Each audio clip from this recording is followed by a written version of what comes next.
What is up everyone, and welcome back to another video. So in today's video, I'm gonna address a topic that a lot of people seem to be struggling with when it comes to arena nowadays, and that's losing points. To be more specific, today I'll be talking about how to stop losing arena points in Chapter 3 Season 3. I'll be going over a bunch of the most common mistakes that may be holding you back, as well as how to fix each and every one of them, that way you can gain points consistently and minimize your point loss. Before we get into it though, be sure to drop a like on the video if it helps you out, and consider subscribing as well if you're new to the channel and want to see more content just like this in the future. But with that said, and without further ado, let's get straight into today's video. So getting straight into the first reason you may be losing points in Season 3, and we've got early game issues. In Arena, early game is the part of the game where I find players either losing the most points or setting themselves up to gain the most points. There's a bit of a conundrum for most players in early game because you want to get kills and you want to come out with stacked loot, but that also means you're probably going to have to fight more off spawn and you're going to be at a higher risk of dying. You don't want to land super passive and come out with absolutely no loot, but you also don't want to land super aggressive, have a ton of loot available, but get third-partied by the 10 other people at your location and end up losing points every game. So the biggest key here is to find a consistent early game spot that fits your strategy and which game mode you're playing. Now personally, when I'm playing trios, my teammates and I tend to be more on the aggressive side, so we're pretty good at fighting off spawn. I probably shouldn't be saying this since I'm leaking our spot, but the place that I land in trios is typically Sleepy Sound. The reason I land here in trios is partially because it is good loot, shield, rotations, etc., but also partially because the population is usually just 2 to 3 teams in a fairly large area, and that's like the sweet spot for us where we can loot up and fight comfortably. If we were more passive, we'd probably opt for a less populated area like Synapse Station, Logjam, etc., but Sleepy Sound tends to fit much better in our playstyle.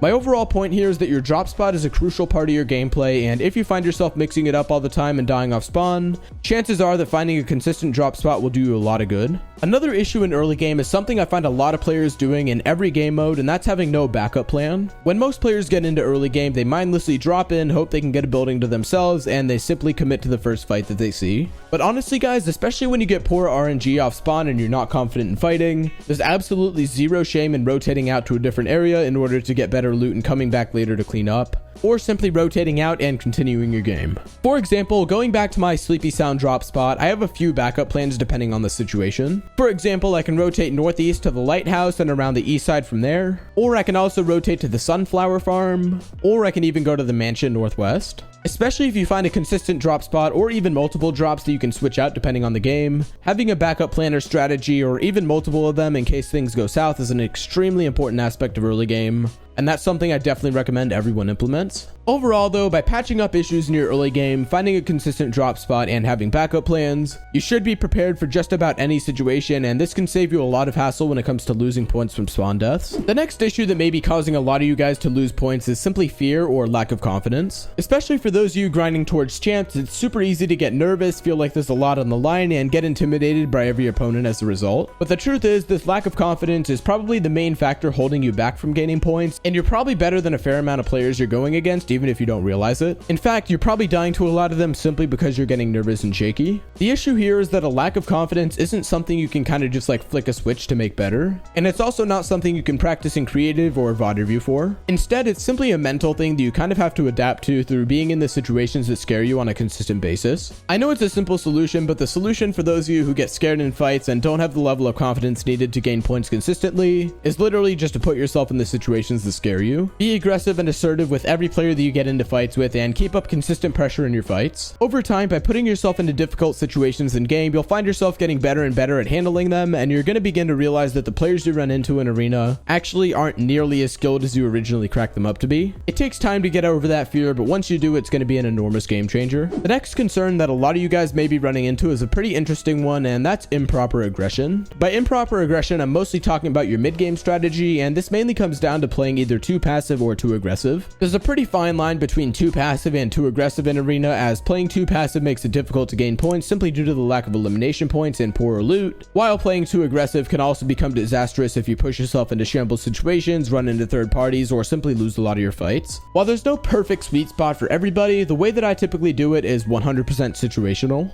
For example, if I'm absolutely stacked on loot, 200 HP with a ton of extra heals, I'm probably going to push the first player I see as long as we're near the zone where there's still enough time on the clock. On the other hand, if I'm in shambles, don't have materials, or something else of that sort, I won't push into any fights unless I have a major advantage to begin with, or unless I'm basically forced into it. This is called auto-regulation, which basically means regulating the way you play based on how your game is going. As well as auto-regulating your playstyle, you can also adapt your usual playstyle depending on how you prefer to play. For some of you guys, you might be super aggressive like myself and you want to push into every single fight you see and absolutely clobber everybody. And that can be a fantastic strategy to gain points if you're good at fighting. On the other hand, if you're not as interested in fighting and you would rather set yourself up for a perfect endgame and get the win every time, then you might prefer to rotate around the quiet side of zone and only look for easy picks or fights that are unlikely to be third-partied. By adjusting your actual playstyle to fit your skill set, you'll be putting yourself in a much better place to gain points while leaning on the things that you're actually good at. Moving on to our fourth major factor that may be causing you to lose points, and this one is super simple and it's the game mode that you're playing.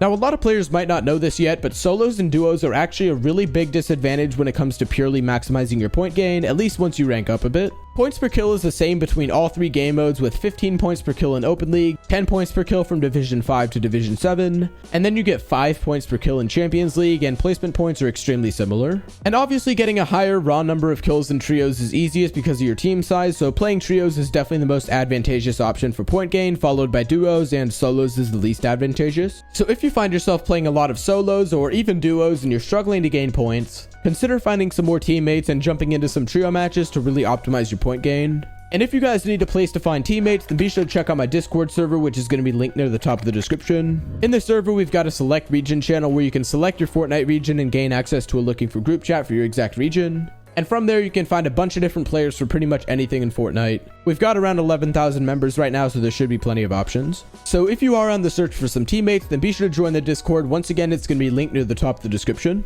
Finally, guys, getting into the last section of today's video, the last topic we're going to be going over is weaknesses. Honestly, guys, there may be a lot of you watching this video who might actually not be losing points due to a playstyle issue, but rather because of pure skill. I know it's a bit of a hard pill to swallow, but if you've tried literally everything and you can't seem to consistently gain points in Arena, then you might want to start focusing less on optimizing the small things in your gameplay and instead focus on what you find yourself struggling with and fixing it. And to do this, I strongly recommend that you get a hold of some of your replay files or simply record some of your games and watch them back to VOD review and basically spot your weaknesses and mistakes in game. The truth is that you can't really die in Fortnite if you do everything perfectly, so if you lost a match, chances are there are numerous things that you can learn and improve upon. By watching back your gameplay and learning what you need to work on, you can specifically target your weak points and get yourself out of the situations that are causing you to lose points. These might range from simple mechanical mistakes like not using piece control or missing shotgun shots, or it might be something more game sense related like rotating to the wrong areas or carrying inefficient loadouts. Whatever the issue may end up being that you find, watching back your gameplay on a consistent basis is an almost certain way to spot your mistakes and improve upon them. So if nothing else seems to be working, that's going to be your next step in order to stop losing points and put yourself in the best position going forward. With all that said, guys, that's going to wrap it up for today's video on how to stop losing arena points in Fortnite Chapter 3 Season 3. By fixing the issues in your gameplay that I talked about in this video, you should find yourself beginning to gain far more points in arena and no longer losing them consistently. Remember that going up and down in points is normal, but if you're consistently losing points, then there's something that definitely needs to be done about that. And hopefully this video helped you out to do that. If this video helped you out, then be sure to drop a like on it and consider subscribing as well if you want to see more content just like this in the future. As well as that, if you want to show some extra support, then consider using code Teckoh in the Fortnite item shop, as it's 100% free and it really helps you out a ton. Thank you so much to everyone who's using code Teckoh. I appreciate you all a ton. With that said, thank you all for watching this video, and I will see you guys in the next one. Bye for now.